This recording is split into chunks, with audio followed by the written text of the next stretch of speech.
He went into the wilderness for peace, and never came back. No body. No trail. No explanation. For nearly a year, everyone believed nature had taken him, until a discovery surfaced that proved he was never truly lost. And what investigators uncovered next changed the case forever. Before we begin, take a moment to subscribe to the channel and turn on notifications. These stories take weeks of research, writing, and careful reconstruction, and subscribing ensures you never miss the next deep dive. If you're listening late at night, lock your doors, dim the lights, and settle in, because this case doesn't just ask what happened, it forces us to confront how easily normal lives can cross paths with unimaginable darkness.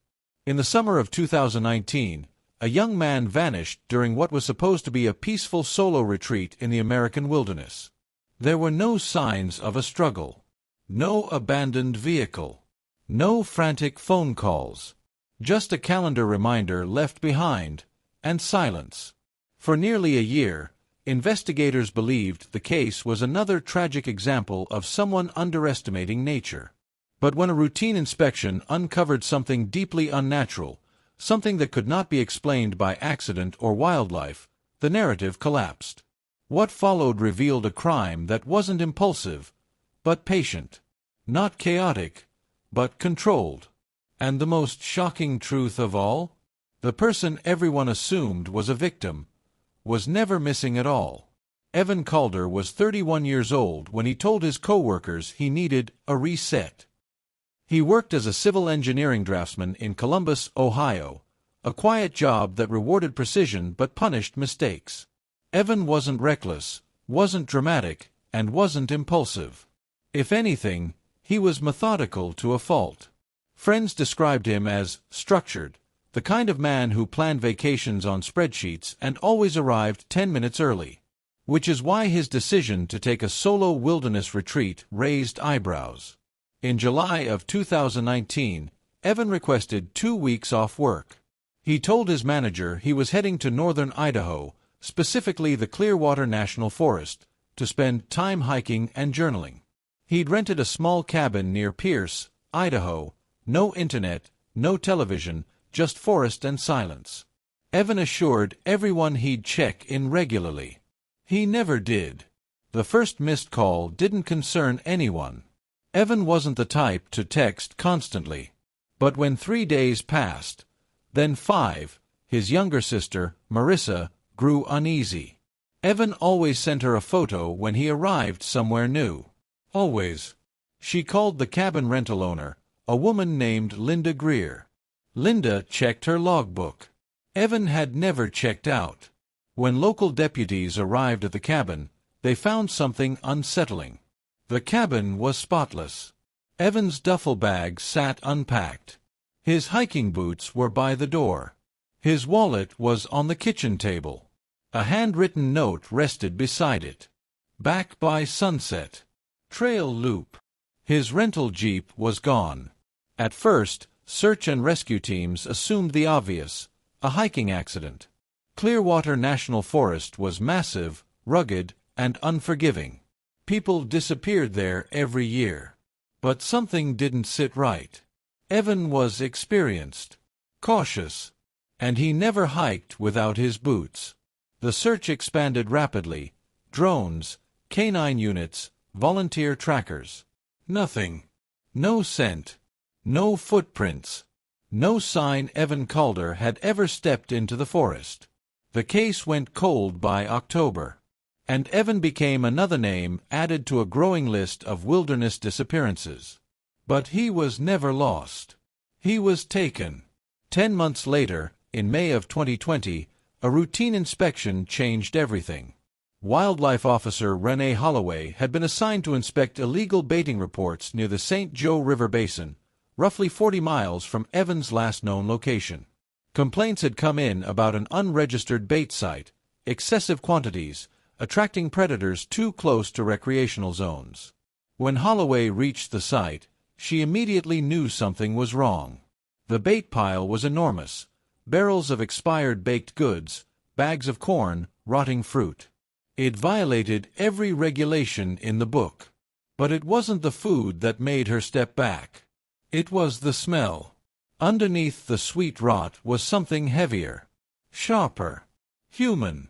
Inside one of the barrels, partially submerged, Holloway saw fabric. Denim. A belt. Then a hand. The recovery confirmed the unthinkable. The body belonged to Evan Calder. But here's the detail that froze investigators in place. Evan had not been dead for 10 months. The medical examiner determined he died no more than 2 weeks prior. For nearly a year, while his family searched, while his case gathered dust, Evan Calder had been kept alive. Or at least, preserved. The question shifted instantly. Where had Evan been held? And by whom? The answer came from an unexpected place. Digital forensics pulled Evan's phone records. His phone had never been destroyed, just powered off. But one device had been active. A secondary phone linked to Evan's iCloud account, logged in sporadically over the past 10 months. The login location: a rural property near Wallace, Idaho. Owned by Margaret Lorne, 54 years old. A retired emergency room nurse. Margaret had been interviewed early on, briefly. She'd reported seeing Evan at a gas station asking for directions. She seemed helpful. Maternal. She was never considered a suspect.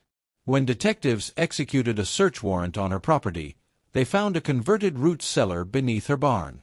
Inside was a climate-controlled room, a bed, medical supplies, a locked freezer, recently emptied, and Evan's journal. Margaret was arrested without resistance. Her confession revealed the truth. She hadn't planned to kill Evan. She planned to keep him. Margaret told investigators she'd been lonely for years. Her husband had died. Her children were estranged. She saw Evan stranded on a logging road and offered help. He trusted her. That mistake cost him 10 months of his life. Margaret used her medical training to sedate him, stabilize him, and keep him compliant. She told herself she was saving him from the world. When Evan tried to escape in April, she struck him, fatally. She panicked. She froze his body. And when she realized she couldn't keep him forever, she dumped him where animals would erase her crime. They didn't. Margaret Lorne was charged with first-degree murder, kidnapping, and unlawful imprisonment. She pled guilty.